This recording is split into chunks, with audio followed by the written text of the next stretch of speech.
little introduction to whittling. I'm sure you're all, and I've heard that several of you have done some stuff last year during the hike. A lot of times people envision some old codger on a chair leaning back against the wall and just taking swipes at a stick and creating. Oops, hang on. Just a second, John. We've got somebody talking. No, it was me. I muted all and it muted everybody. You too. Sorry, my error. Am I good to go? Or did I get muted? Okay. So anyway, with that little bit of introduction, I'm going to want to take a look at your knives and see what you have. So if you can hold them up to your camera, about what, 8 or 10 inches away, or 12, whatever the focal distance is, then that'll give me an idea how to address different issues as we go along through the class tonight. So let's start with that. So I don't know how we can do that. Okay, that's good. Our pocket knife, Corinne. Corinne, can you back up a little bit on yours? Great. Oh, okay.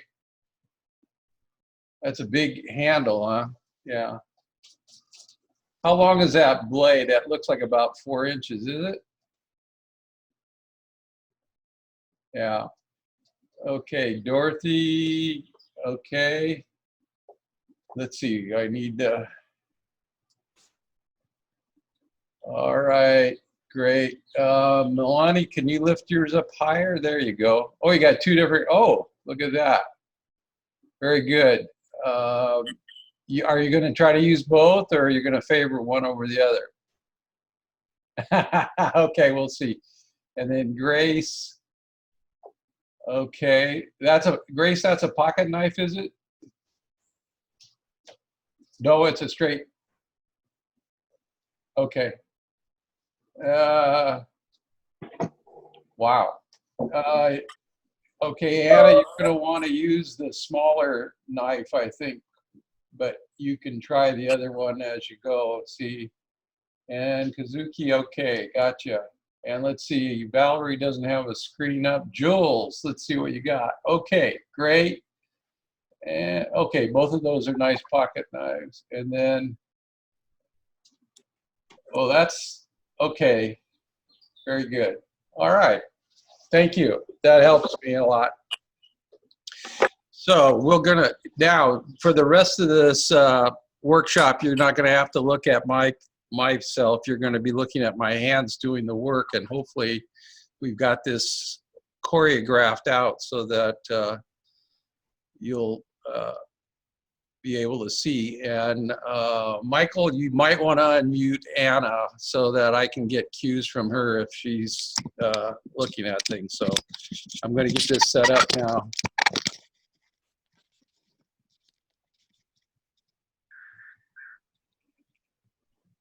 John, did you want to introduce Michael? Oh, my apologies. Yeah, Michael.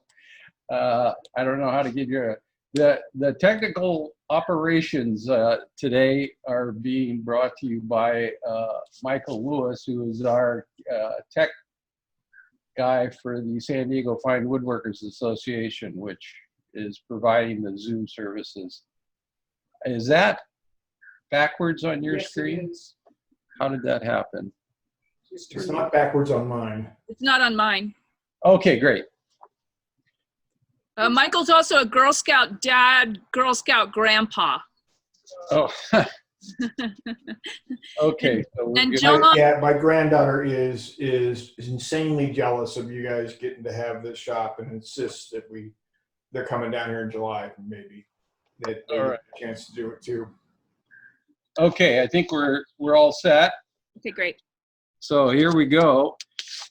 To give you a quick overview of what you're going to be exposed to tonight. I'm going to be addressing how to handle your knife, how to hold it, the appropriate ways to make woodcuts, and how to sharpen your knife, and different safety practices so that you end with the same amount of blood as when you started when you were working on that. So that's an important aspect. Some of my carvings wind up being a little bit pinkish. So the first and most important thing is the safety. And since a lot of you have pocket knives, and then some of you have regular straight knives, I'll show you that. So this is a pocket knife, a little bit on a different scale. This is what they used to sell. My dad bought this, I think, back in the 30s.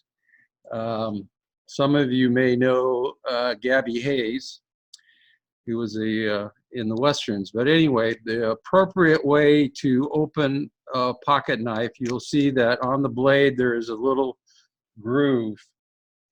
And you put your thumbnail on it and you pull away, but you keep all your fingers on the side. You don't overlap.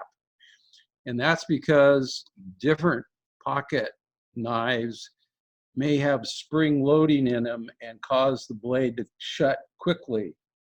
And if your nail slips out of that slot, it could come back and create a little bit of pain.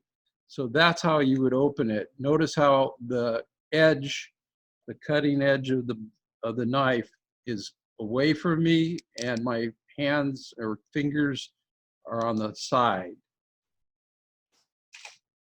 And then closing it, you can close it with all of your fingers on the back side, and you just press together.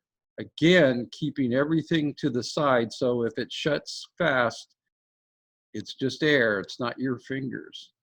So that's how you would do a pocket knife. Okay, now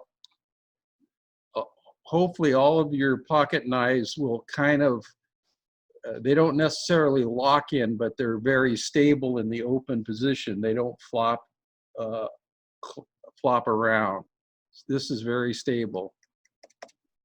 Okay, so that's a pocket knife. Now on knives that are not pocket knives, I think I saw a number of them. You need to have them safely protected for two reasons. One, you don't want to get cut accidentally, but also you don't want other objects hitting the blade and causing chips and other kinds of damage to your blade. You're going to spend time sharpening it. These are the knives that I've got here. I have in a box, and so I just simply use cardboard, and then I can just pull it out, and then it's good to go. But that the blade is protected, and there's no problem. Now, you always hold it. Oh, how many left-handed people do we have?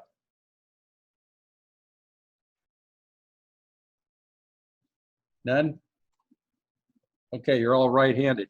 No, John, there's one. And Oh, okay. Okay, well, 2 is a majority in my book. Anyway, I'm going to be demonstrating using my left hand, and I hope that doesn't cause too much problems. I'll be going slow, and hopefully you can translate. If you're having problems, let me know, because I can cut right-handed. But since this is my first time in this kind of a setup, I don't want to add too many unknowns to the equation here. So that's how, and then when you have a knife like this, you constantly have to be aware of where your point is, your tip. You can see, I think probably better on there, that it comes to a very fine point. It has a nice shallow curve, and the blade is quite stout on the back, and then it comes to a very, very sharp edge. And we'll talk about sharpening in a second here. When you're using a knife, some of the safety practices is that you always hold the knife firmly with your whatever hand you're using. Don't be dainty about it. Don't use just a few fingers or whatever. I don't think any of you need to worry about fingernail polish, but don't worry about it if you're using a knife. The knife has priority.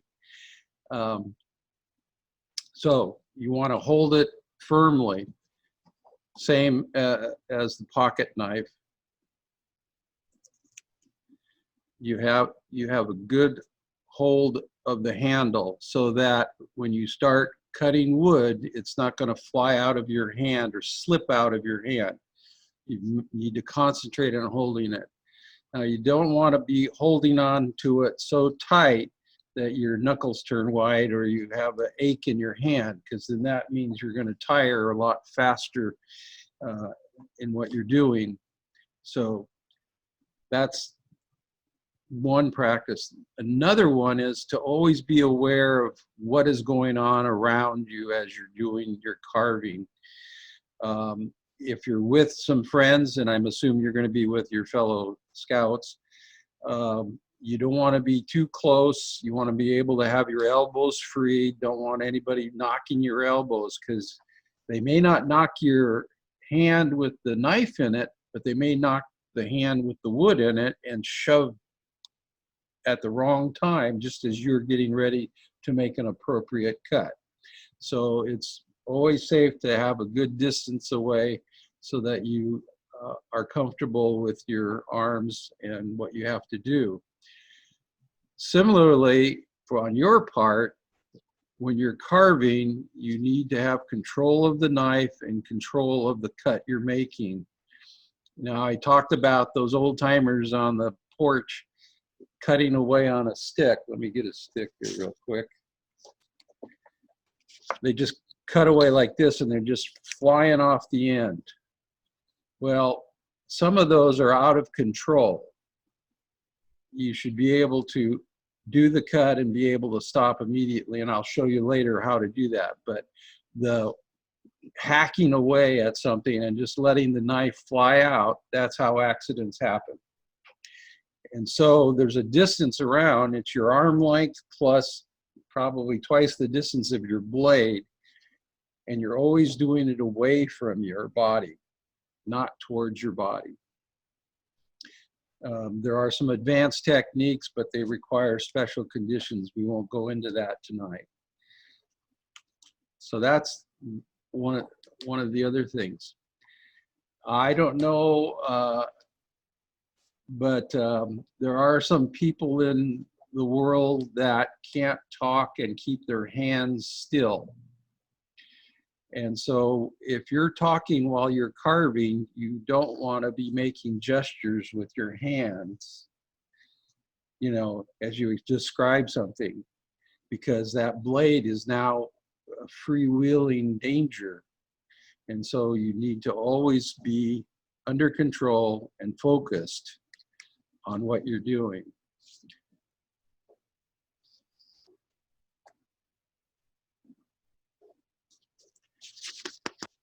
So I'm going to introduce you to a number of different kinds of knives. There's quite a few different array of knives here. You'll see them when you get together, but I thought I would just show you the different knives that there are. I've introduced you to this one. This one's called a Mora knife. It's made in Mora, Sweden. And actually, a modified version of this is used in a factory in Mora that carves horses that are painted. They're called Dala horses. It's very... John, pull that up just a hair more towards your body. Okay. Sorry about that. Okay. There you go. Perfect. Then we have it's called a Sloyd knife. It's very similar to the Mora, but this is more of a utility kind of a knife. I've sharpened this one real good. And this was used very popular here in the States from in the 1800s to the early 1900s. mainly on farms and things like that. It has a lot of different activity. You can see that it has a very thick blade as well. Then I think I saw a knife that looks very similar to this one. This is Swiss made, or a file, P-E-I-L, P-H-E-I-L. And they make a lot of very good carving tools generally. If you go online or if you get a catalog, they have a phenomenal array of different knives. And this is a good standard knife. You can see that the blade is much smaller and it's much narrower, thinner. And this is for doing a lot of nice detail work. And then I'm gonna show you one other knife. This is a custom made knife. I'm going to point out also something. Anyway,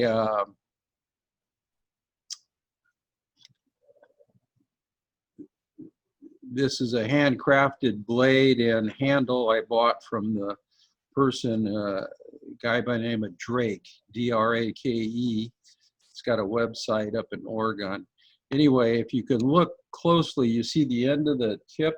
No, yeah, I think you do. Where it would be better? There. You can see, nope, that's worse. Okay. The tip is busted off. And that's because I got impatient with a chip of wood that I was carving.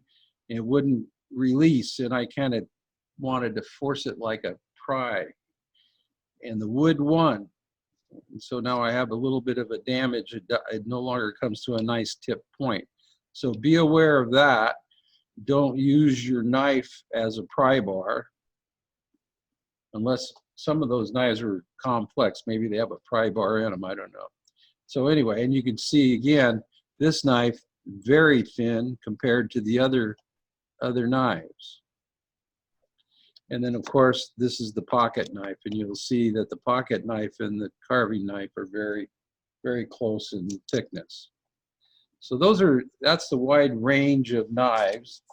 And again, I've been using cardboard to store the blade in so that I don't damage them any more than I've already damaged them.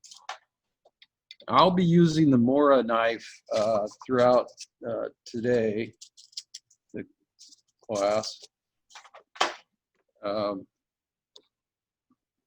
And we'll also sharpen that up. So are there any questions right now? And I think, Mike, if you want to clear it, we can hear anybody or somebody pipe in.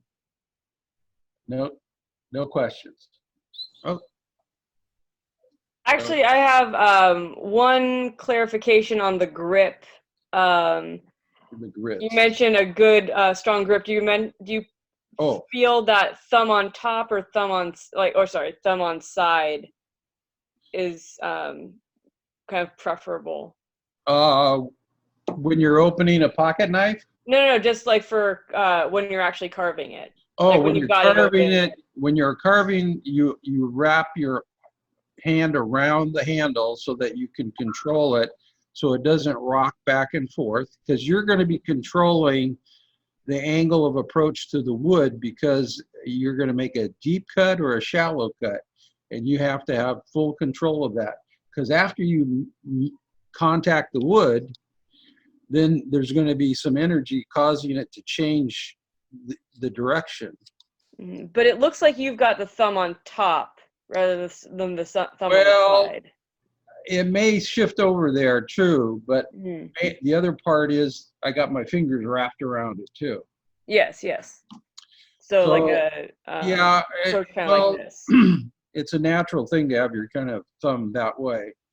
And later on, we'll demonstrate the appropriate cutting of use of the knife so that you'll see where your thumb goes.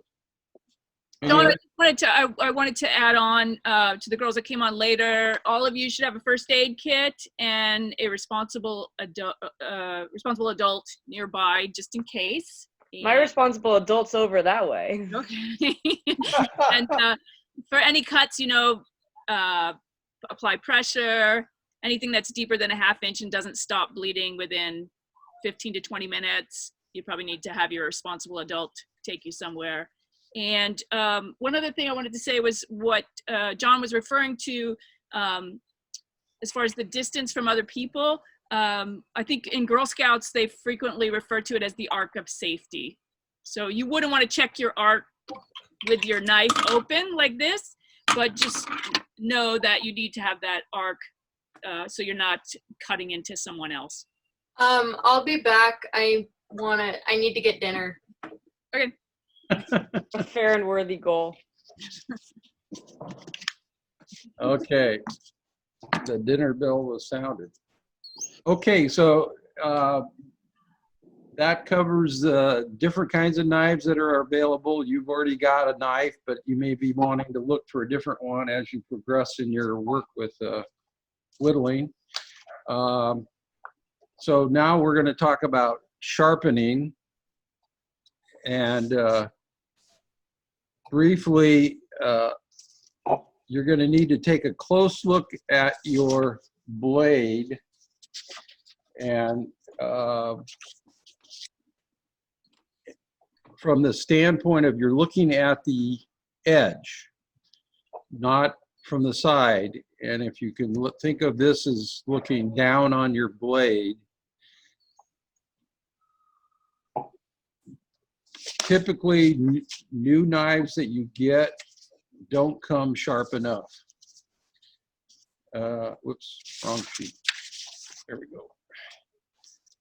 Our goal in sharpening is to try to get rid of what we call a thumbnail edge, because it's kind of shaped like a thumbnail, to something that's approximating a straight, two straight lines coming together into a point.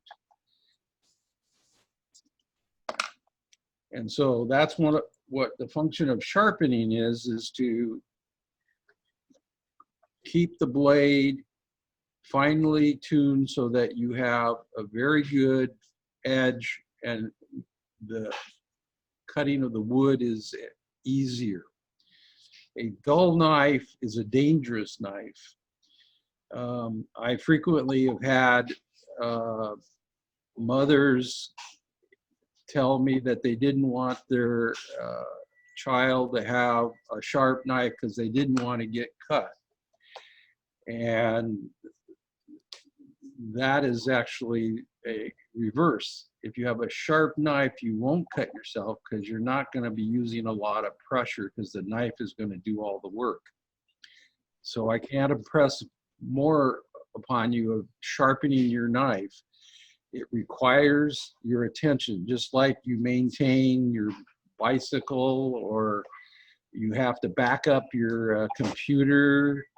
You have to defrag and all that sort of stuff. You have to sharpen your blade. So that's what we're going to talk about now. Move this out of the way for real quick. Now, you all should have a block of wood that has sandpaper on it. 400 grit Ann has provided that to you. Now mine's black because I had wet and dry and also stuff. Now 400 grit is a very fine grit and it, let's see if I can get this to. I need to elevate mine because it's a very thin board. So when you sharpen a blade, the key is consistency in your act and your motion, and paying attention that you keep the blade at the same angle and don't rock it. I think you'll, if you can, I don't know if you've ever seen any movies where you see a barber stropping their razor on a piece of leather and they're flashing it back and forth. Well, that's the fine tuning of a sharpened blade, but it's not how you get to a sharp blade. I'll show you. First of all, you want to lay it down with your, now this is where you have to be very careful because you're putting your finger right at the edge, the cutting edge of the blade, but you're pushing it down onto the sandpaper. And you're using your finger to just drag it across the sandpaper. Now, when you get to the end of your block, you stop. You don't do any fancy little curl or lift off, because that's when you round off that edge. The whole point is to get rid of any rounding that may have occurred. Now, I want to refer back to this rounded edge.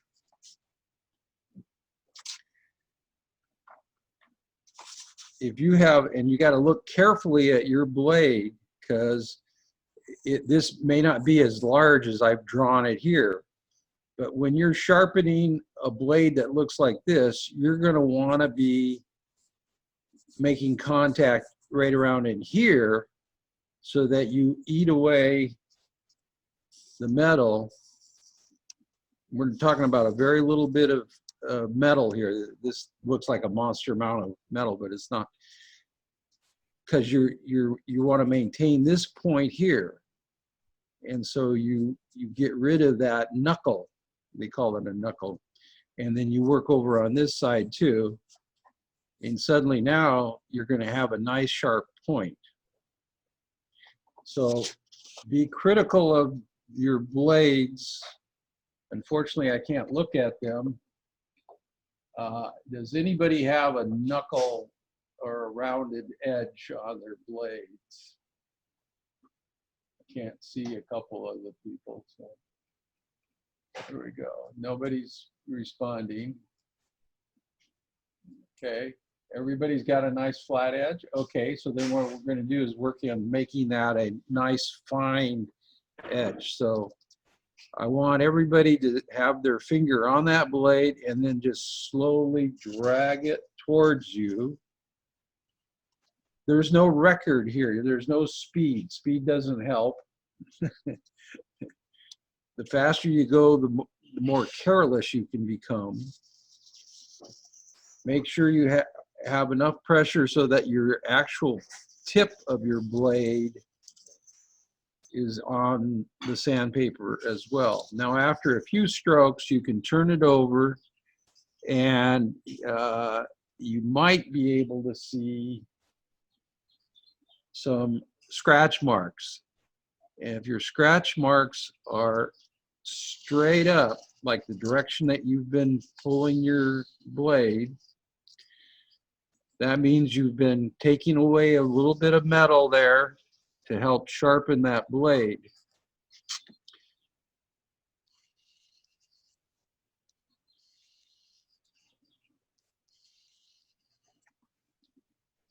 Okay. Let's see. Try to see.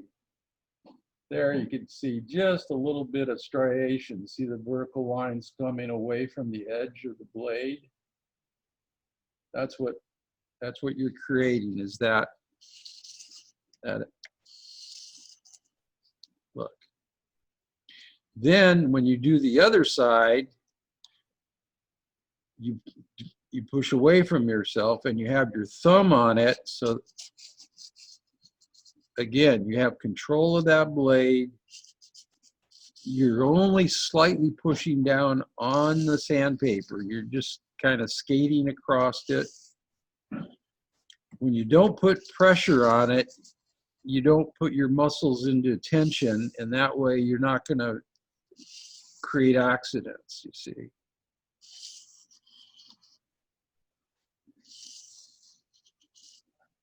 Okay, is everybody doing that? Or everybody's comfortable doing that?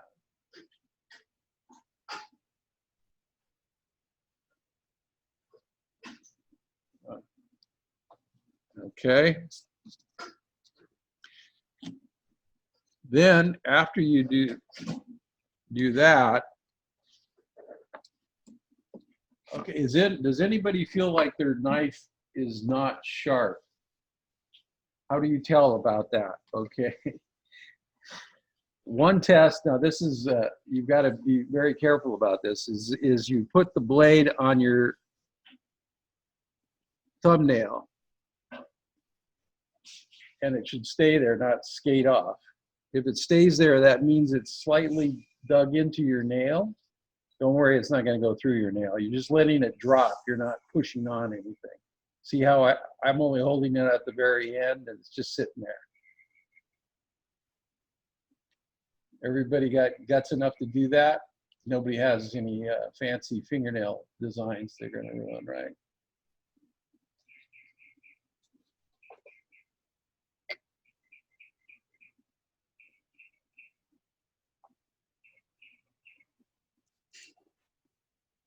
Okay, everybody's done that. Everybody feels good about it.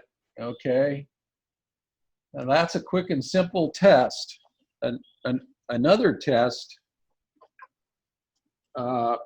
is simply to take a piece of paper and cut through it. See, it didn't cut very well. So my knife is not sharp enough yet. Let's see if we can do that. We go to the next level, and that is to take your leather strap that you were given. You may want to put that on top of your sandpaper so that it's elevated up and supported. And what you're going to do, now leather in itself has an abrasive quality to it, but it's a very fine grit. It's like something like 4,000 or something like that. And so again, now we're going to be doing the same operation. Now see, mine is dark because the metal has been taken off of the blades that I've used. I have maybe a dozen different blades I use. So anyway, you want to put your, again, finger on that, draw it back, stop, and lift straight off. And then do it again. John, you're using the smooth side, right?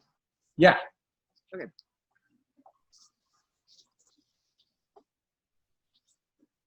There are some people that will tell you you could use either side. Other people say you can only use one. I found I prefer the hard side because that's how I was taught. In fact, I have my first leather strop here. The white is aluminum oxide. It's a very fine abrasive. But this was given to me by my first wood carving instructor friend 44 years ago. So they last a long time if you treat them properly. So anyway, we're going to do that. And we do the other side. Again, see, the thumb is in place. It's not at the edge, but it's holding it down so that it's making contact. And you just push along, just a slight amount of pressure. It doesn't require a great deal of pressure.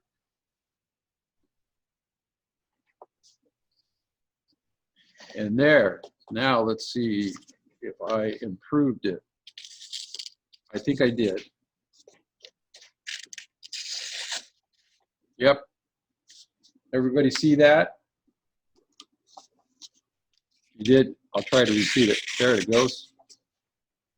So you can see how it started tearing, and now I make nice, clean cuts.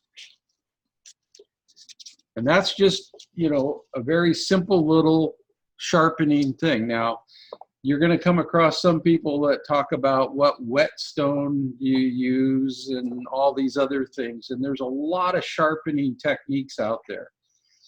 For a whittling knife, for one where you're trying to just work on a blade and a smaller blade, depending on what kind of work you're doing, what you've just gone through here is fine enough. You can actually go ahead and get a 800 grit sandpaper after the 400, but then you go to a leather strop, or you can get some aluminum oxide and just put it on, and that will further sharpen the blade. But that's all you need to do to get a blade back up to snuff. And unless you've hacked away at something that had stones in it, if you're like carving on bark of a tree, frequently some trees like to hold on to dirt that's been thrown or the wind has pelted the bark.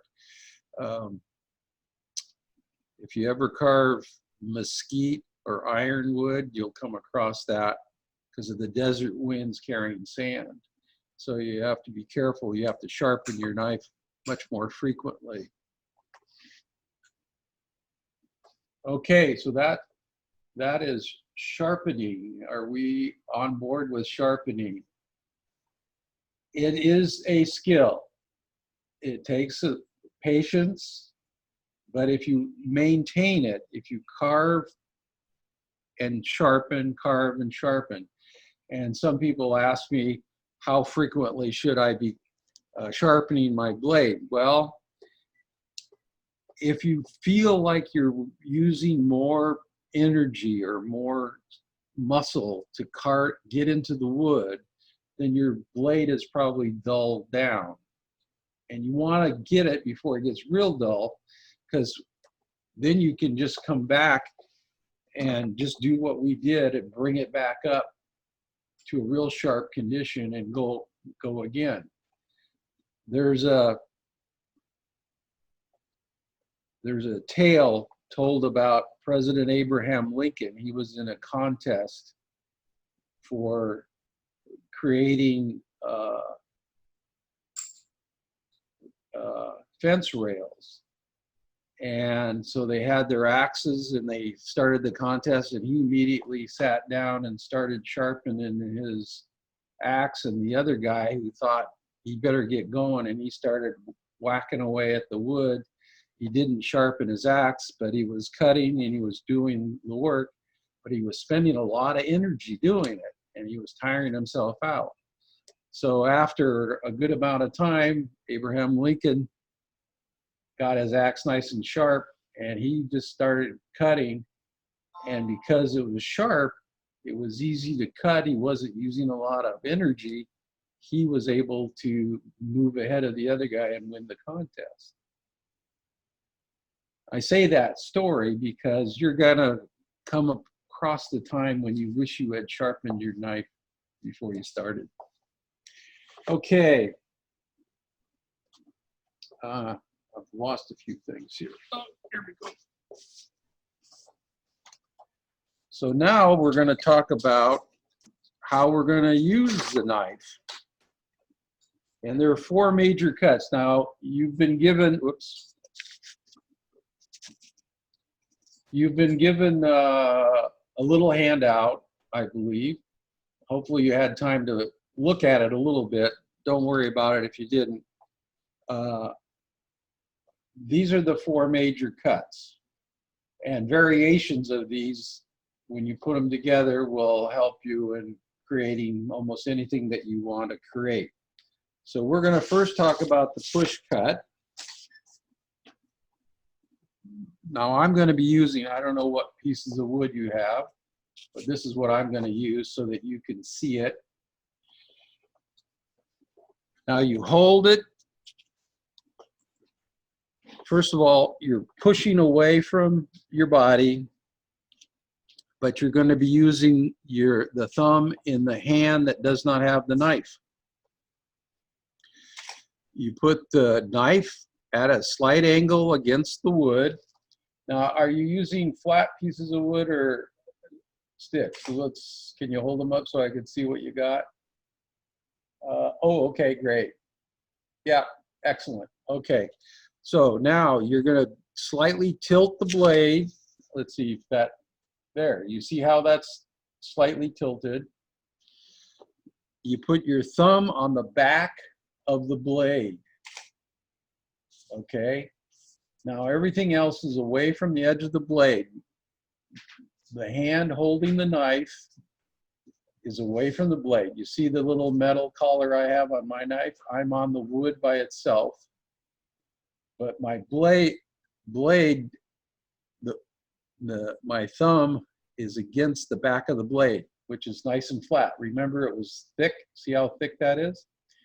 So now you just simply push with your thumb but you hold and guide the angle of your knife with the hand holding the knife.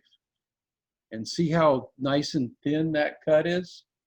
And that's because I was controlling this. I was keeping it at the same angle.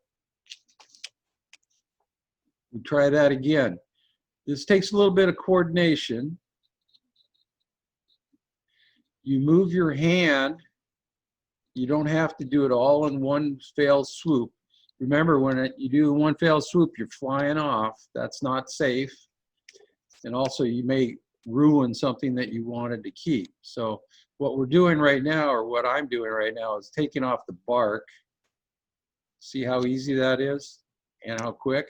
Now there's another way of using the push cut too, and that is if you're just working in one spot, you can use your thumb as the pivot and pull back with your other hand. But notice everything is under control. I'm using my whole arm and pulling while I'm pushing with my thumb so that it pivots. It rocks on it. And this becomes a very, very efficient way of working in one spot.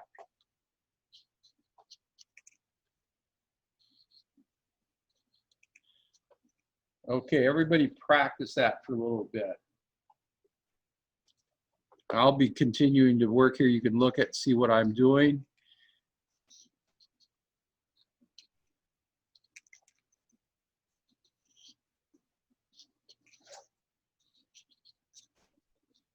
You can move your hand up the stick as you move along and hold it, having complete control over the blade. It's only going as fast as you're pushing.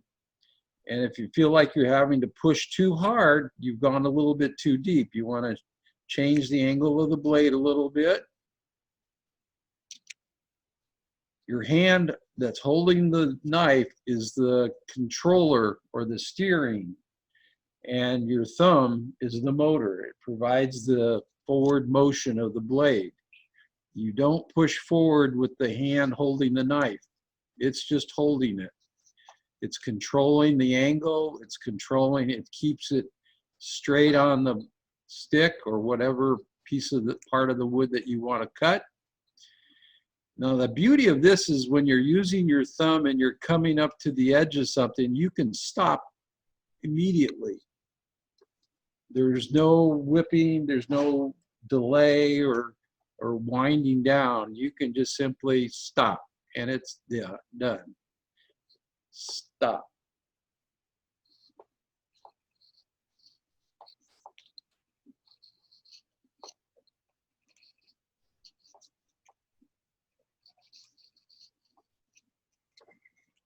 Okay. Anybody having problems with the push cut?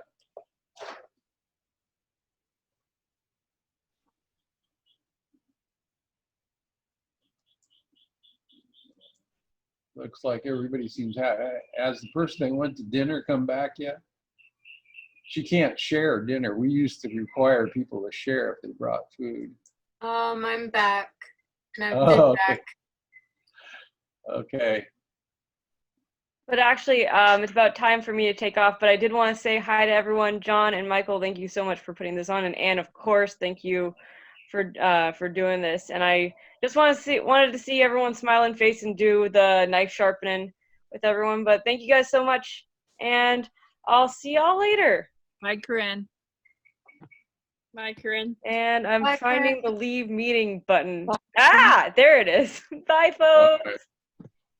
Okay, so what I'm going to assume everybody understands the push cut, and we'll move on to the next cut. Is that okay? Yes. Okay. You have to have, I have a little wastebasket I can put all of my cuttings in so I don't have things all over the floor here. So the next cut is the pull cut. See, it's push me, pull me here. So before I demonstrate the pull cut on a piece of wood, you all know what a pull cut is. It's also called a paring cut. And those of you with kitchen skills will recognize the fact that you can do this. And you see where my thumb is located. It's below the level of the blade. And again, I'm using the fingers on the hand that's holding the knife. I'm using that to create the forward motion. I squeeze my fingers. Okay? I'll have this for breakfast tomorrow, so we're all right. So that's a paring cut. So that's something that you should recognize from other activities that you may do. Trusting that you guys know, eat fruits and all that. So now what we're going to do is we're going to do a similar thing on a stick of wood. So how do you do that? Well, first of all, it is very important that the thumb on the hand with the knife is below the level that it's traveling. Otherwise, if you do that, and I'm here to tell you that that happens, if you get too involved in the cut and not the safety part, you'll wind up chewing up some of your thumb. So you put it down at the bottom, or if you're holding a piece of wood, let's see, like this, and you're cutting, you could put your thumb on your other hand and squeeze, and there's no way that you're going to get to your thumb.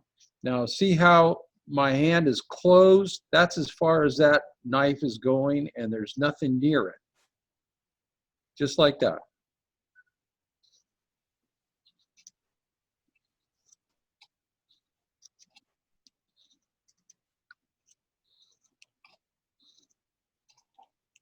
Okay, everybody's giving that a shot.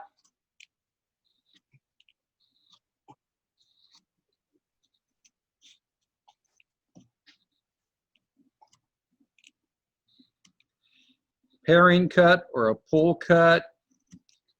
I forget, they have a number of names for it. It doesn't really matter. Just this is the opposite of the push cut or pivot cut or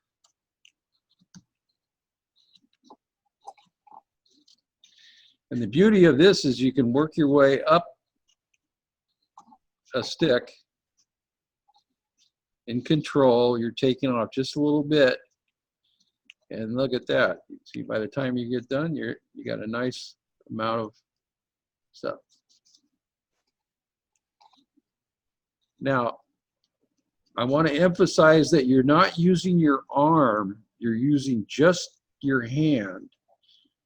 The rest of the arm stays still. That way it won't run out of control on you. Think about when you're trying to open something that is stuck and you use all your pressure to open it, and finally it releases, and then all of a sudden you're flying around because you don't need that much energy anymore because it was released. Well, in the case of carving, when that happens, it usually means something gets cut. So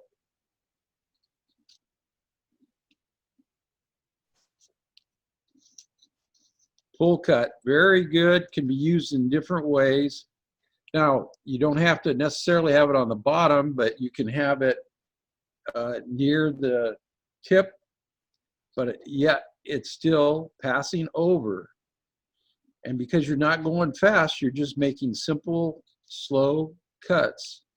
You don't even have to come to your thumb. You can just do this. You're just doing that.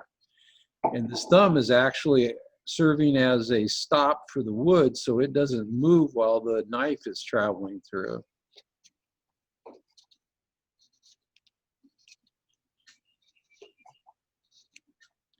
Pretty nifty, eh?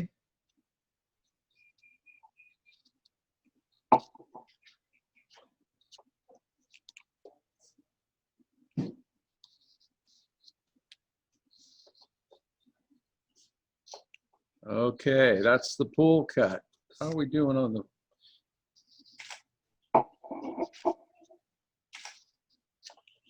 Okay. I don't know. Can we unmute everybody to find out? I need to hear from people now. Any observations or issues that you want to talk about on either one of these cuts? I don't want to leave anybody behind because we're under kind of a different situation here. I've got a question, Yes. and that is when I'm cutting with the pull cut, I find like I'm just using the bottom here, the bottom edge of my knife, right? Yeah. Just that edge. I never get to the upper end. Yeah, in the case of what you're working on, that would be, and I think if you notice, you'll see that I was doing the same thing because you want to be out, you don't want to be flying away. Although you could develop a technique where you are out there like this, but I feel this is more comfortable, and so it really controls where that blade is going. So that's the reason why you want to sharpen your whole blade. Okay, any other questions? I have a question. You had your hand over here. If it slips, it's going to hit your hand. Who was that? Me, I have a question. So part of my knife is serrated, and I can't really use that part, and my thumb's kind of. Oh, you got a camper's. Yeah, okay. This, You're a commando, aren't you? is underneath the stick. Yeah, that's pretty brutal. Well, yeah, well, then you have to learn how to work at the end there. It's quite far. Yeah, that's a little challenging. You might want to think about getting a pocket knife. I don't know. Oh, I have one. I just didn't feel like digging for it. Okay. Okay, but do you understand the principle and the technique of use of the pull cut? Yes, thank you. Okay, great. Anybody else? Think they're all happy?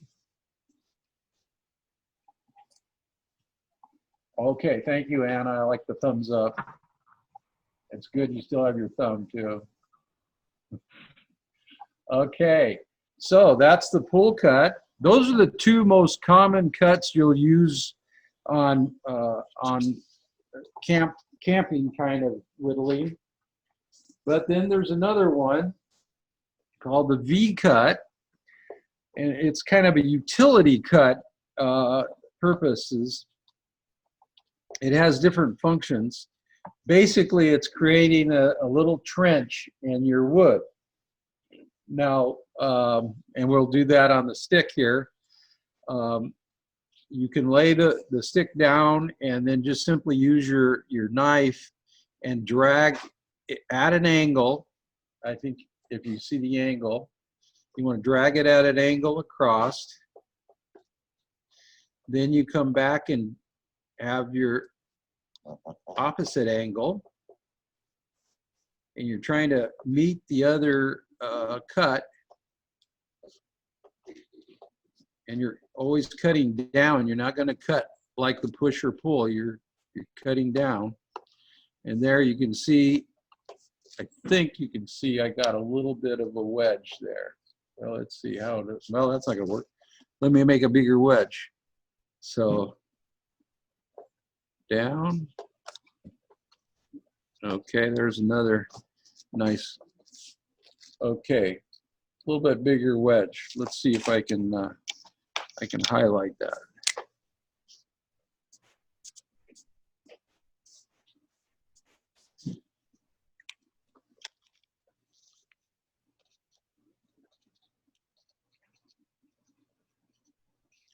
So that's the area of the wedge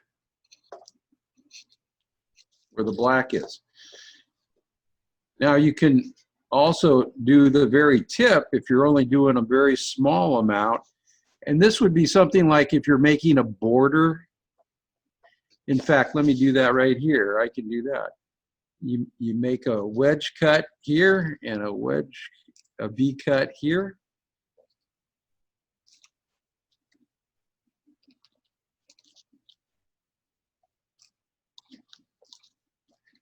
And there you go.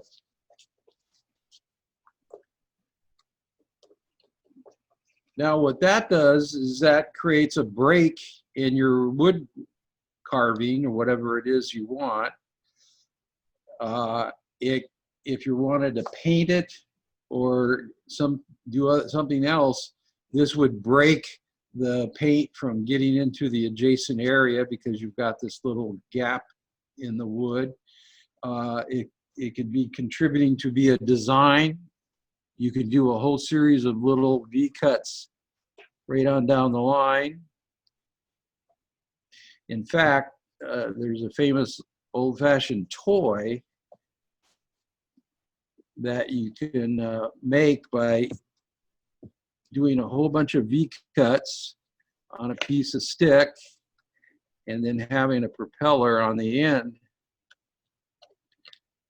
And by dragging a stick across these V-cuts and creating a harmonic on it, you can have the propeller turn around. So you just, like that.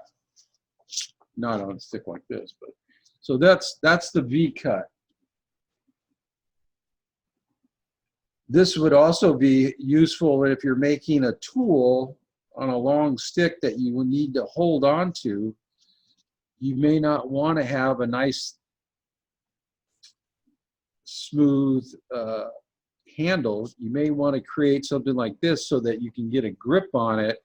Let's say it's wet or you're in the rain or you don't know what weather conditions. This would be helpful. It would serve just like a regular grip on a piece of a gardening tool or something like that.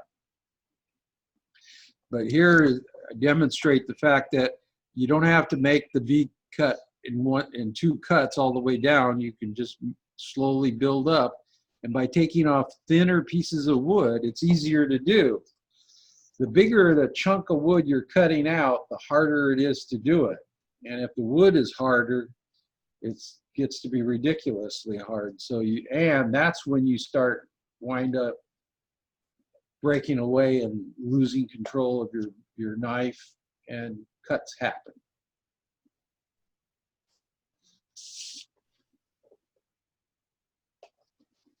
Okay. Are we on V-cuts?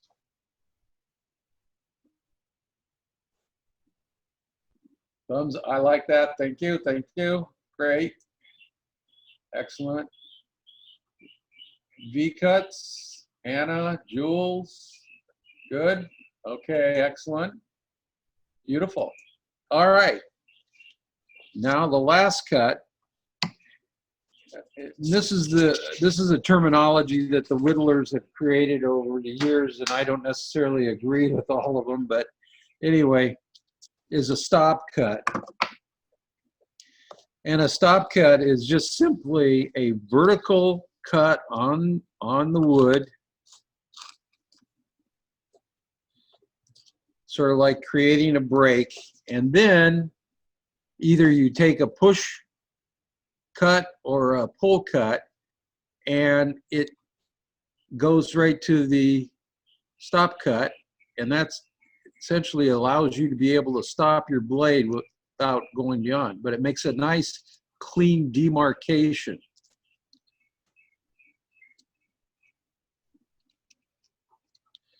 And you can work it down, and then you just follow that stop cut all the way down, and you can actually create a nice little notch.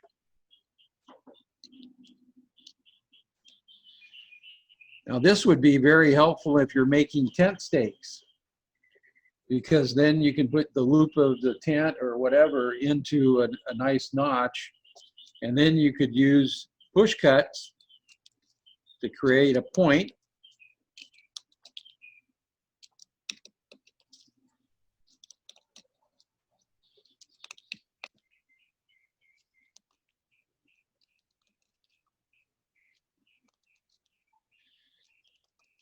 Now it's up to you to determine how much wood you're able to take off and how much power you need to use and to feel safe. But there you go, little mini tent stake.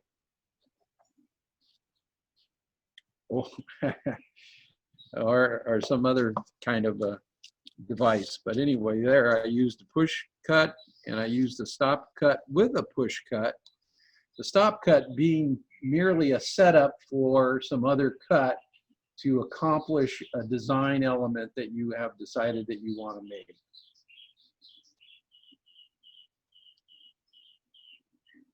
That would make a great tent stake. It's pointy and it's got that notch, so your Yeah. the string from your tent doesn't fly off. Yep.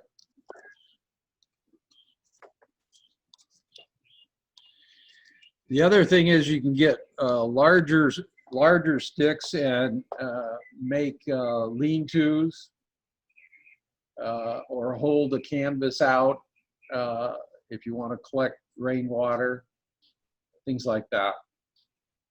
For those of you who get caught in the rain, it never rains in the Sierras when you hike there, you know that, don't you?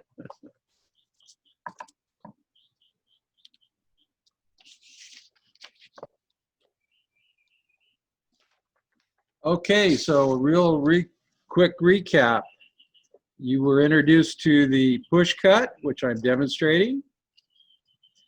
You were introduced to the pull cut. You curl your fingers, keep your thumb out of the way. But more importantly, if you're just curling your fingers, your knife is not going to be going too far. You're going to do a V cut. You angle one way, then you angle another, and you just repeat that going down to make a bigger notch or a V groove. You can see that that's a pretty nice V groove there. Where are we? I guess that's about it. All right. And then a stop cut, which is simply a line in the wood that helps define where you're going to stop moving your blade, and it creates a nice barrier of sorts that defines some design element that you want to have. This is also very effective if you're just having fun and you can create a mini totem. Stop cuts and V grooves are very common in totem pole making or other kinds of caricatures of that nature.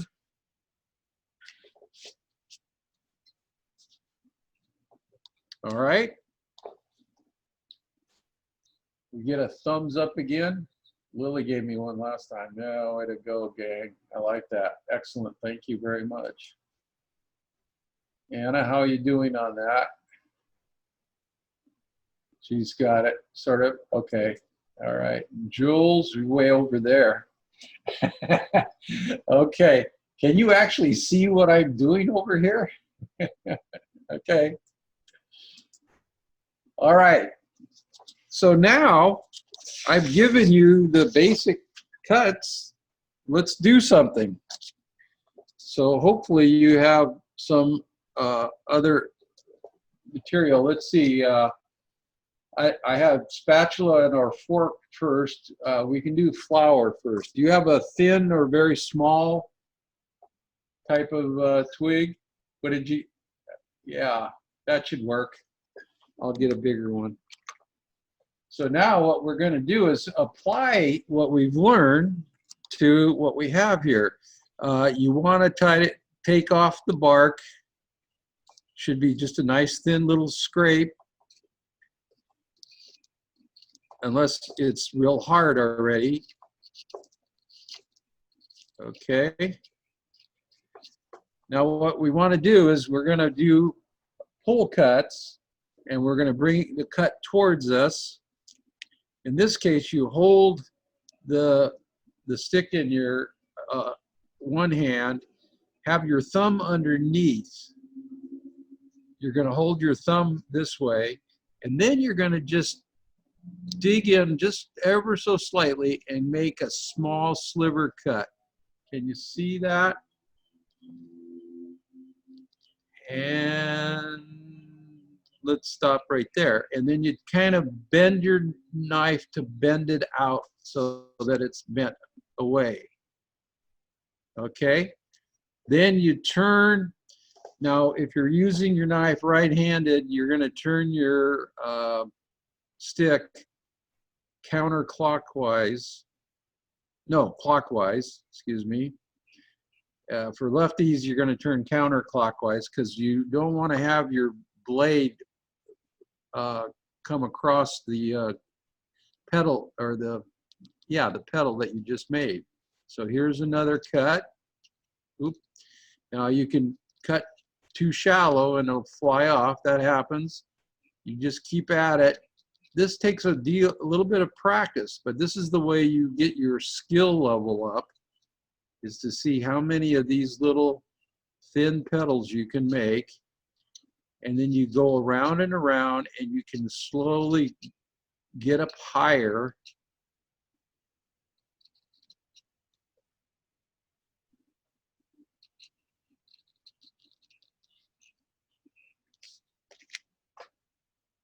So hopefully you can see that. It's not right at this point, doesn't look very pretty.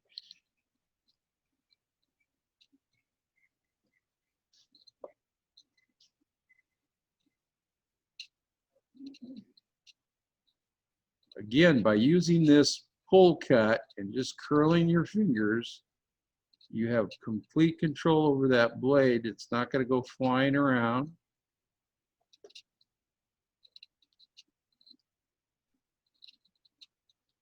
And as you get into the smaller part of the stem, it's going to come down to a little point. You can almost take your hand and twist it off like a little cork. But you can see that you can make very thin. There, it just broke off and twist right off. And then there is my flower. And guess what? You can take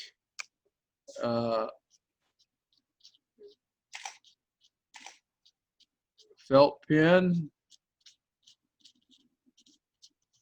a crayon, I suppose.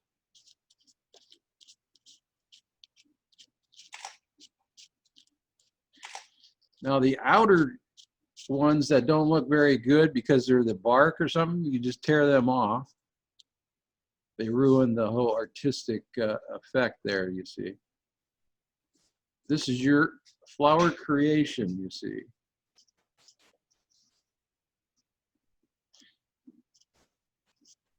This is something you could do like when you're on the hike and you're, you know, taking 5. Then you can come down lower, take a bigger chunk, bend it a little bit, and these are your leaves.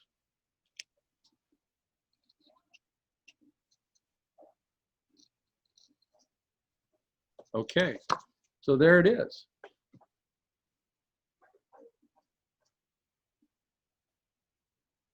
I guess red wasn't a very good color to use. That kind of looks like blood, doesn't it? Okay. So what kind of flowers did we get?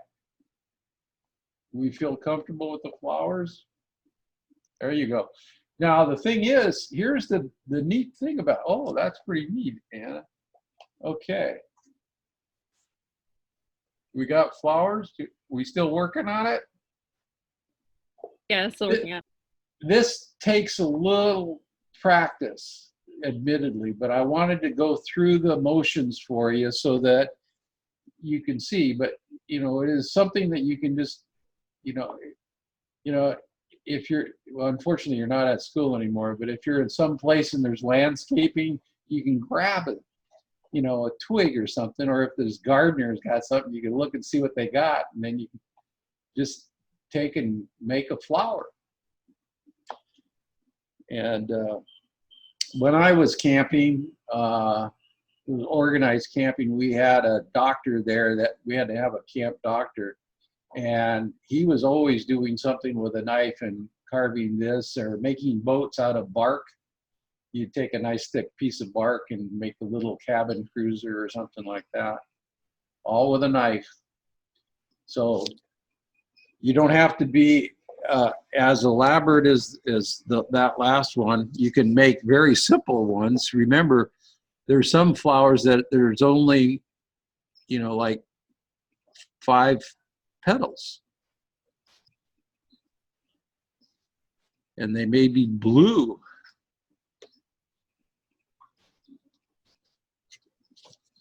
Okay.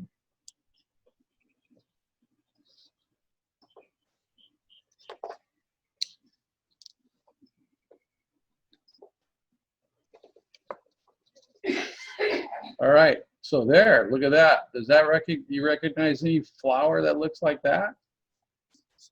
Let's see if, oh, I know what I can do. May show up better with the sandpaper here. There you go. And all I did was just made 4 or 5 cuts in around. And think about that. You can make 4 or 5 of those, and then you can take a fatter stick. I'll take this guy here, and you could. We'll do the end part here. You can do a whole series of pull cuts, create a little narrow spot,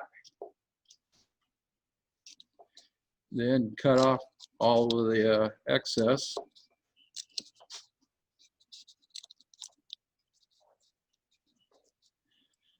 And I don't have a drill or a way of making the hole, but if you make a hole there, you can then stick a flower in there and have it on a little base. Make a little, quickie present to some young kid that thinks you're doing wonderful stuff. People are very intrigued by wood carvers.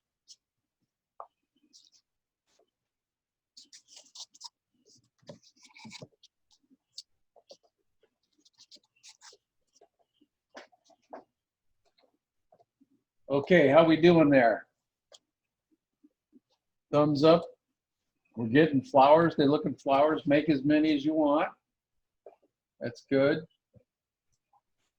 Let's see. Okay, I don't see. All right. Okay. Oh, we lost. I guess we never saw Finn. Oh, she left. Okay. Oh, very good there, Dorothy. That's nice. Nice, Dorothy. Yeah. It's good. Wow. That's all right. It's mine. Well, that's okay. There's no bad flowers. Very nice. Now I have spatula. I don't know. Does anybody have a thicker piece of wood? What did I don't know if I gave that to you soon enough or not. Yeah, they should have maybe something like okay. their thumb. So I'm going to use this piece that I was trimming off here, and you will start off by making a spatula, and you can watch and work along with me. We've got plenty of time to do this in. Now, one of the things that you need to pay attention to with working with wood is that it's not a homogeneous product, and in that there are soft spots, there's grain, there could be insect damage or fungus, and the wood could be softer, or vice versa. You may hit a hard spot because the plant may have been growing during a time when the rain was limited and it laid down very tight rings that made it hard. So what I'm doing is I'm creating one flat side, and I was using a push cut. Okay, and I'm just working my way down. Now in the middle of a stem and in the middle of a tree trunk as well is the very center. That's the beginning part of this plant, and it's called a pith, P-I-T-H. And it is the nemesis of us woodworkers because it creates cracking and warping and all sorts of ugly things. And in carving, it may interfere with what you're doing as well. So you need to pay attention to where you are in relation to that pith. And you can find it by just looking at the end of the stick and seeing how all the rings are circling around, and there's one little spot that may even be discolored or even be big. Some plants have very large piths for some reason. I don't know why.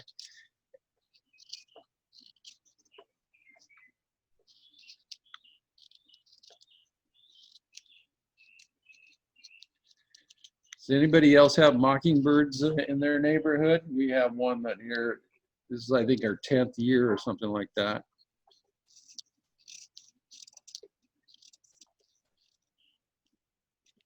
It's nice to listen to until he does it at 3 in the morning. Yeah, we have one that sings in the middle of the night.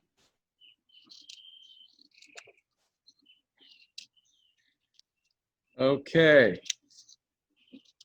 We're slowly getting there. Now a spatula, it can be, you know, this could be for any host of reasons why you need it, so you can determine how thick or thin you want to make it. If it's just that you need a flat, something flat so that you can scoop something out of a jar or something like that, there's no reason to make it real thin unless you're planning on using it again. So that's kind of flat. It's kind of a funky spatula at this point. It's pretty thick still. But you can start at one end, work it down.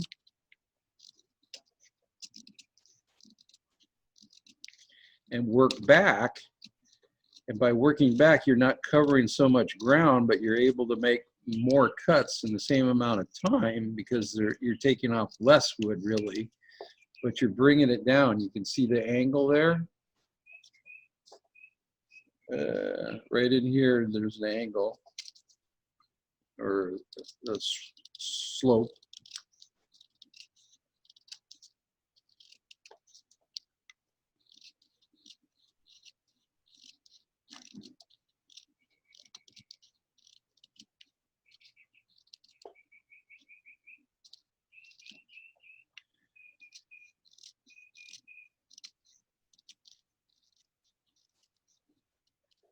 So you should all be doing the push cut. It's the most logical one here to do. It's safe.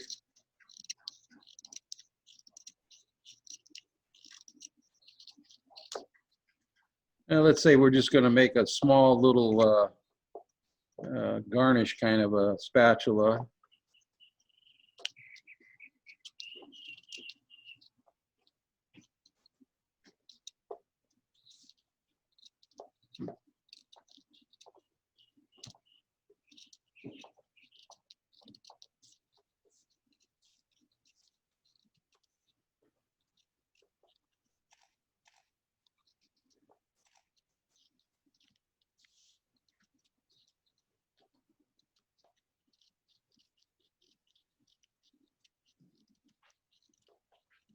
All right.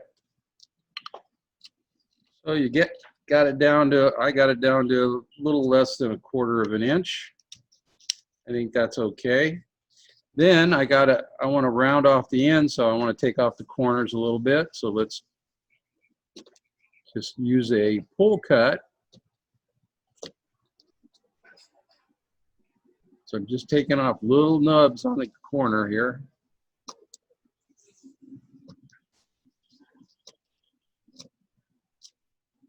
There, you see I've created, whoops, got a lot of, there you can see how that looks. Then from the side. And then the handle, well, you're out in the woods, you don't expect everything to be straight, but you have a nice handle. So you can scoop out peanut butter, even jelly if you want to put that on your stuff. Gray poupon, for those of you guys have those elegant pheasant dinners out there in the wilds. So, you know, that becomes a spatula. Now let's say, the heck with spatulas, I got pickles in a jar I can't get out.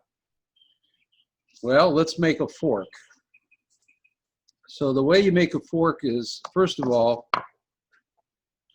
excuse me. I've got my spatula, and I want to make a fork.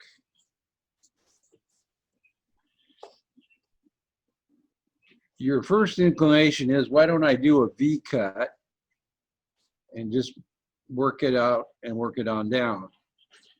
And that has a lot of logic to it, except for when you consider that you're working on a branch and you've got the pith right in the middle. And remember, I said the pith was softer or is different than the rest of the wood, and you could actually split your stick all the way down. Well, if you're holding your stick with the other hand and you're cutting down this way, you could suddenly be traveling all the way down to your hand. So you should always be going out away, and you just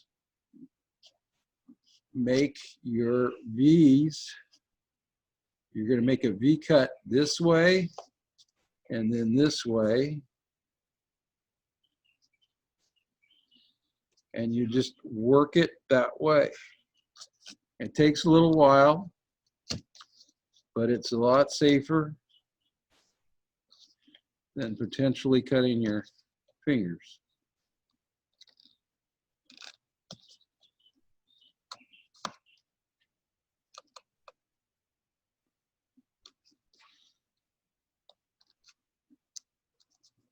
There you can see I took off a pretty good amount. Take off a little more.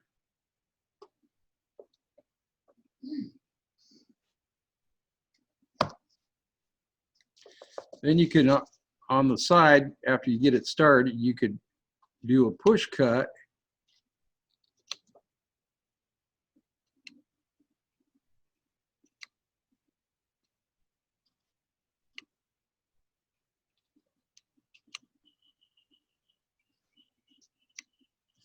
And then you go on the other side, do the same thing, and meet the other side. Now it gets a little sloppy here because you don't line up exactly, but after you break through, you can get in there with your point and you can square it up, clean it up, make it look pretty. Okay.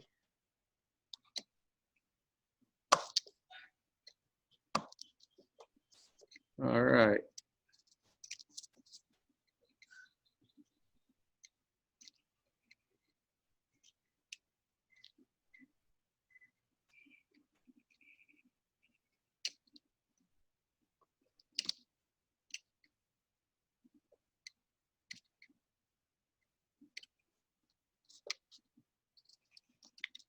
Then you want to make your tines a little thinner.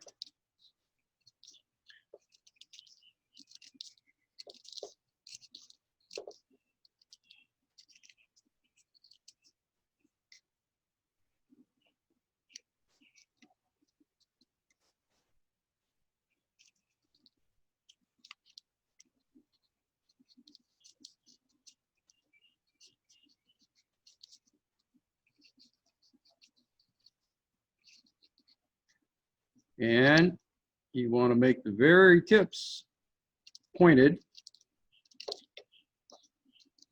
because you're going to stab those pickles in the jar.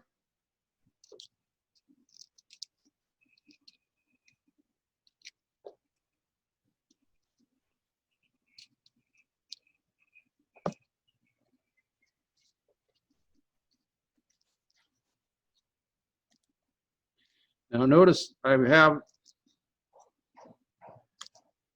real tight holding on the blade, making very small cuts. You're doing fine tuning on your object that you're carving. You don't want to be taking off too much wood at any one time.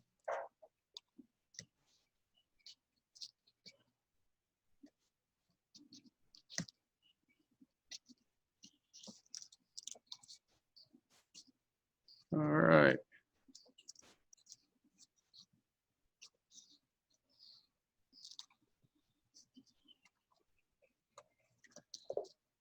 All right, and let's see. We'll do this.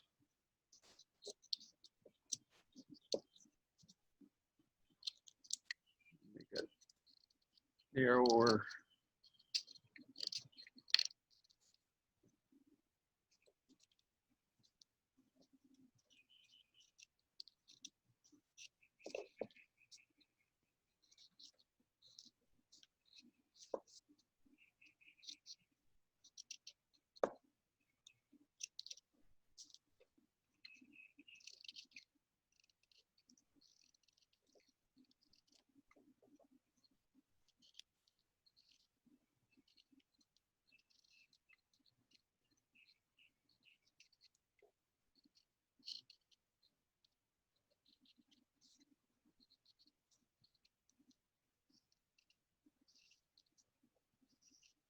Okay, so you can take you can sort of see what I'm getting at there. In the time we have allotted here, I wanted to make sure we covered that ability to make a fork if you need to have a fork, and you can stab that, or you could use this. If you guys fish on your way and catch fish and cook it, you can also use a fork to get your food,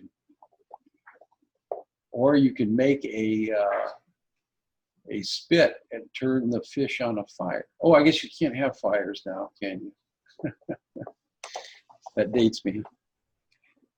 We can, in places under 10,000 feet, and these girls also have great fire starting skills.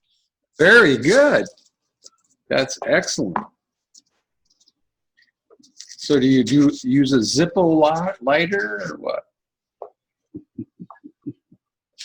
Nope. Usually matches and fire starter. Okay. Who was it last year that had their knife and flint? I was going to say, you now have the ability to take shavings of the little bark and create all this fine fire kindling. Well, it's not kindling, but I forget the name of it. But that will work with your flint and a stone. It'll catch a spark and actually start that way. It's called Tinder. Thank you. It's always nice to have smart people around. Told you they were good. I'm not embarrassed. My kids are smarter than me. I don't have to worry about it.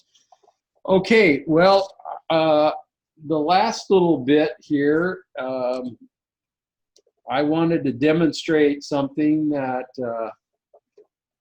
you can use or do with the talents that you've learned. Oh, right here. I'm looking for my wood.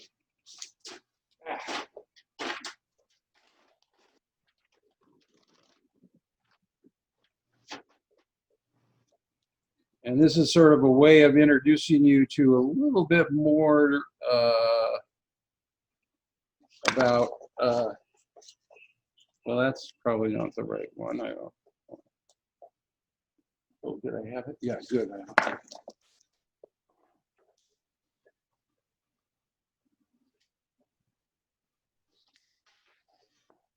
So I want to introduce you to the idea of carving a rooster.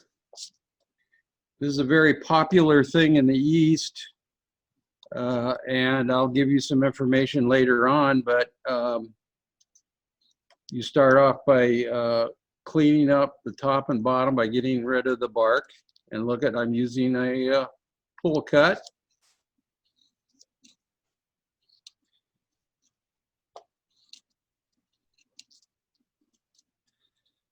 And we leave the bark on at the middle part. That's so the rooster can have pants.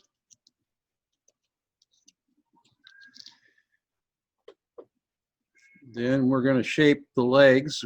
Again, this is sort of like making that spatula. I'm making a flat point here in the front. Now this part here is going to be the tail, and this part here is going to be the head.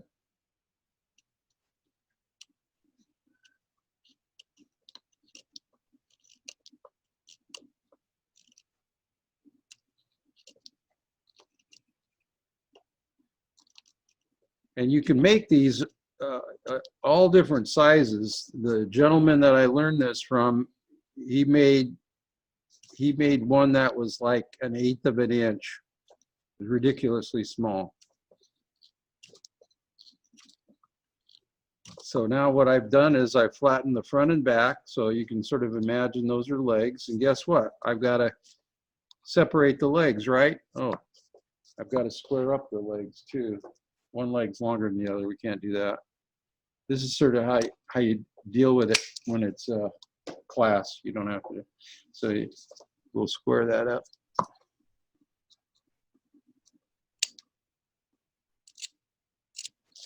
Okay, so we're going to make the 2 tines of our fork, right?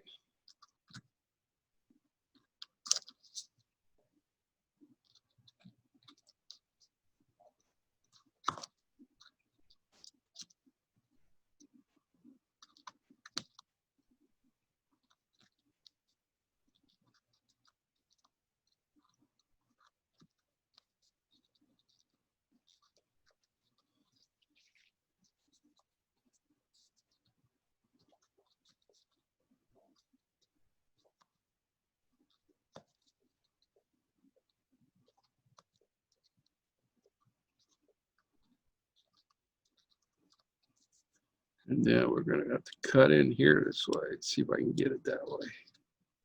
It's resisting me.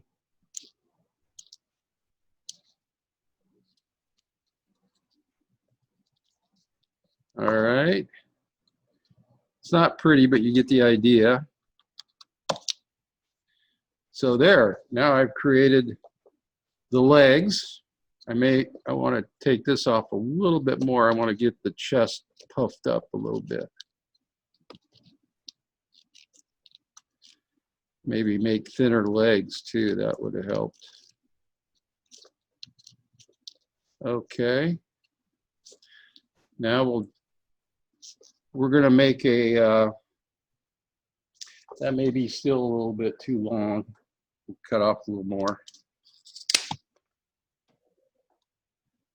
So I'm in a room with a hardwood floor, so I don't have to worry about all the cuttings going everywhere. So here we go. We'll flatten the head in 90 degrees to what we just did with the legs.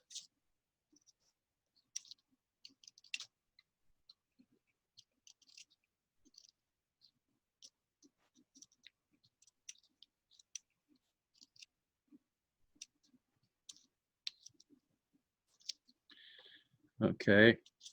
Now I'm going to have to use a push cut because I can't get my hand around there.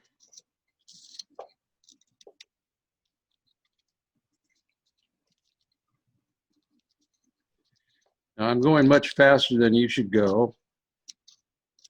I've done a few of these.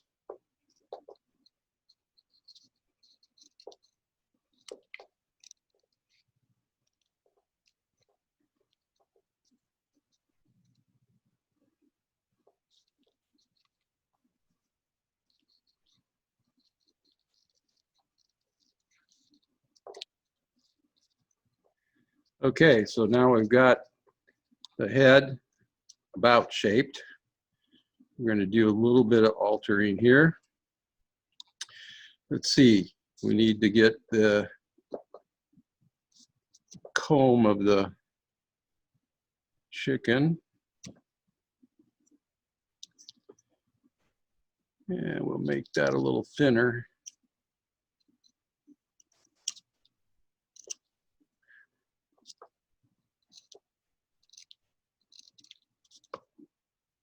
Now we'll take some wedges out. Now you're only slightly pushing in here. You're not making any really aggressive cuts, so you don't have to worry too much about your knife getting carried away. This again is a judgment on how well you've learned to handle your knife.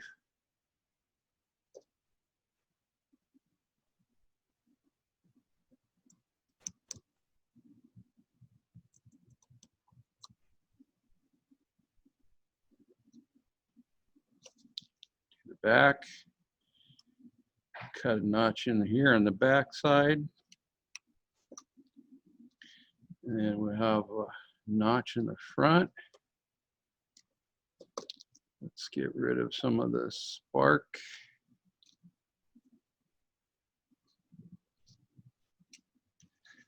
Then we're going to cut in for beak.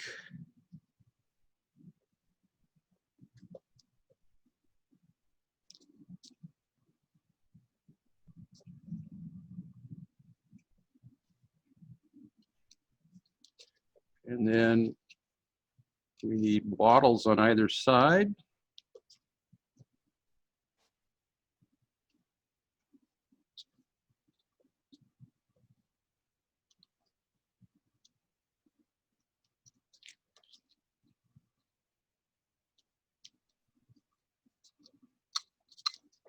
Trust me, those are wattles. We're going there. So now the next thing is we need to take the tail, take the bark off the tail.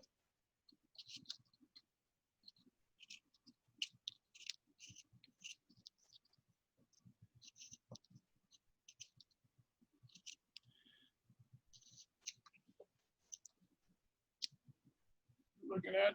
Good, good, good.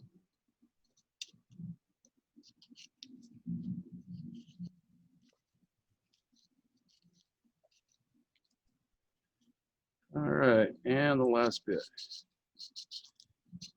Okay, purposely cut this long because then we're going to be cutting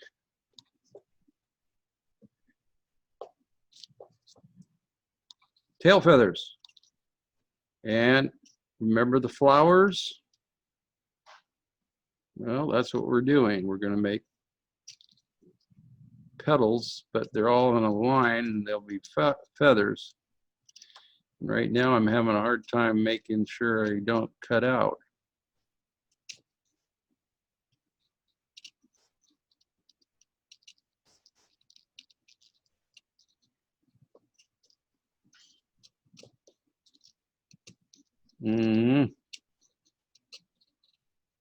It's fighting me all the way.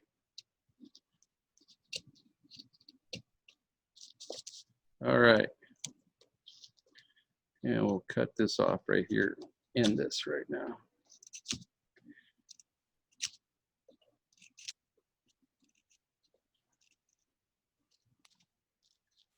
All right.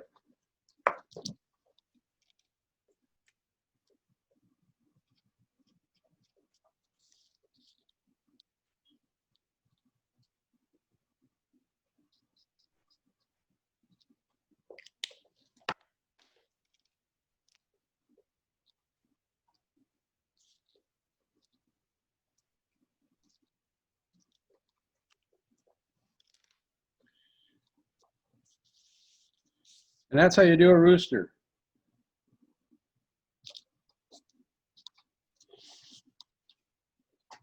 And one that's not done quite so fast.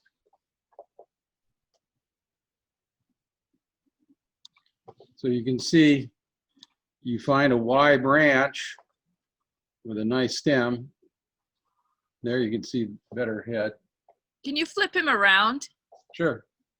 No, I mean upside down. Oh, I'm sorry. I keep hitting. Oh, he's cute. So anyway, the gentleman that is known for doing this, his name is Chris Lupkeman, and he has written several books, of which I have a couple, but I'll just show you one just so that you can get the handle of what he has. You can look online. You can look at. He has several YouTube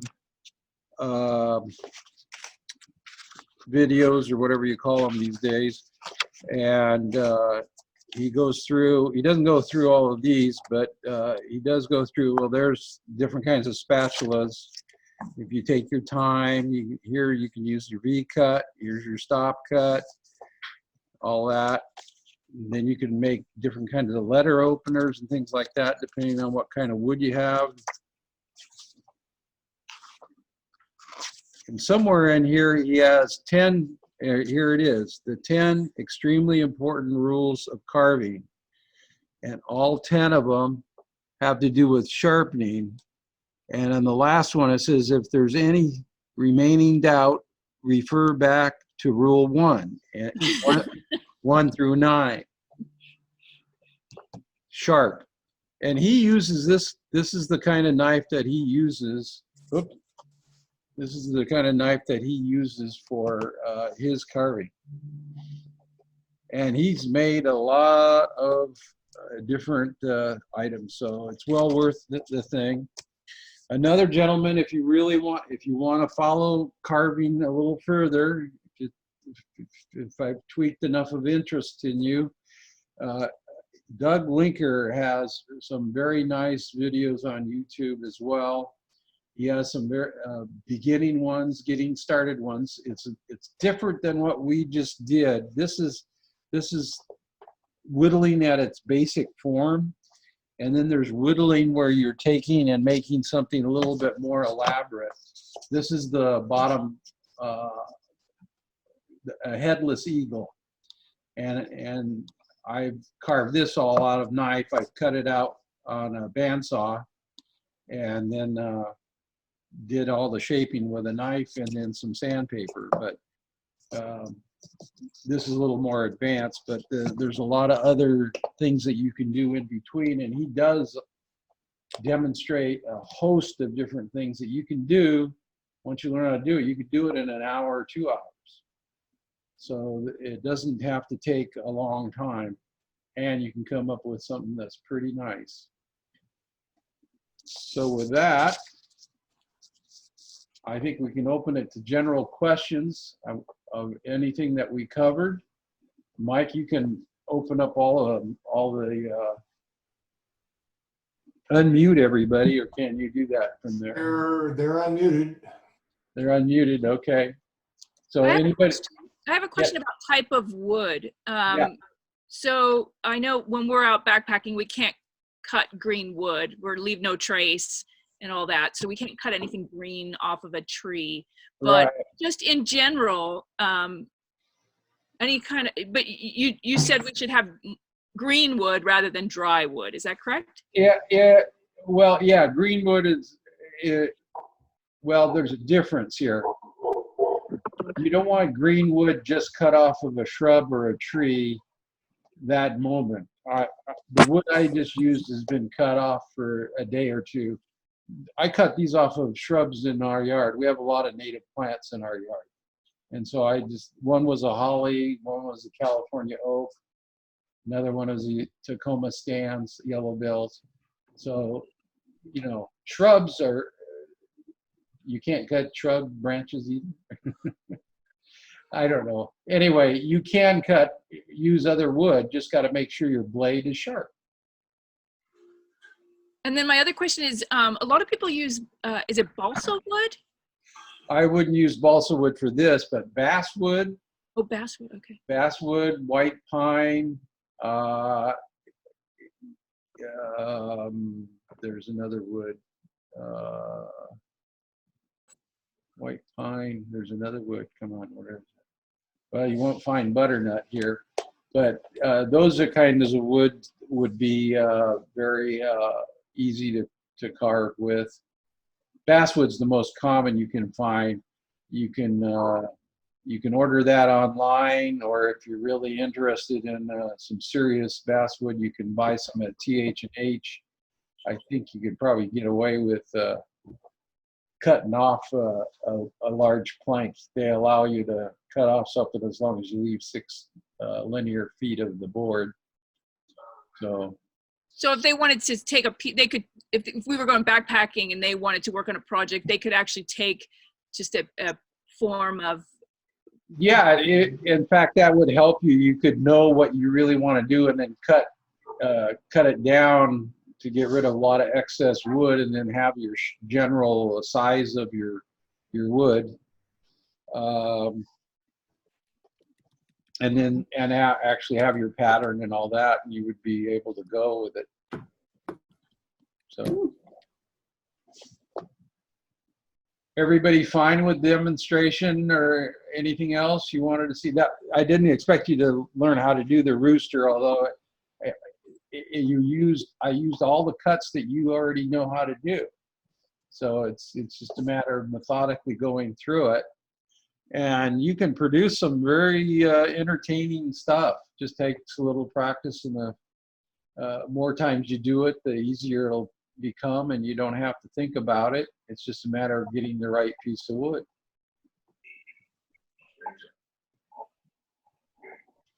So I think we're in good shape on time. There's no questions then? Just one thing, I know you mentioned that if there were any of the girls that were interested in going the next step, that Yep. you would consider putting together a more advanced class for them.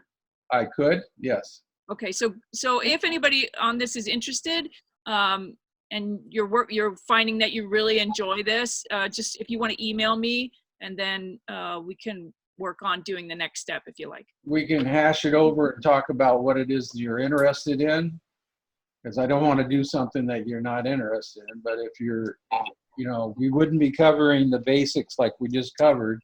We would just move on and do other things. And but if not, the resources here are certainly good ways to teach yourself. All righty. This is great. Thank Yeah. you. Thank you so much. Thank you. And You're welcome. setting it up. Good luck, and I hope you guys are able to do your hike. Yeah. Thank you so much. Thank you. Bye. Thank you. Bye-bye. Bye-bye. Thank you, Anne. Thank you, guys. Okay, take care, guys. I see you soon. Goodbye. Bye. And then, Michael, you'll let me know via email how to get access I to will the recording. make the video available to you, yes. Okay, that'd be great. Thank you so much. I appreciate it. Not a problem. Michael, thank you so much. Oh, hey, John, it was fabulous. You did a great job. Thank you. I was impressed. I learned a lot. Yeah, I'm hoping that I met your goals there, Ann. Oh, no, this is perfect. So now we know about safety. We know the basic cuts, and Val and Corinne and I aren't going to be freaking out that people are just out in the wilderness wielding knives. Okay. Yeah. Okay. Excellent. Well, that was great. thank you for the opportunity. Fine Woodworkers likes to be able to cross organizational lines and help out others. So. Yeah, this is great. Thank you for being so generous with your time. Yeah. Well, thank you, Mike, for shepherding us through it. Not a problem. Glad I could help out. All right. Well, I'm signing off then. Yeah, Bye-bye. we'll turn this over for everybody. So thanks. Take care. Good night, guys. Stay safe. All right. Good night. Thanks, guys.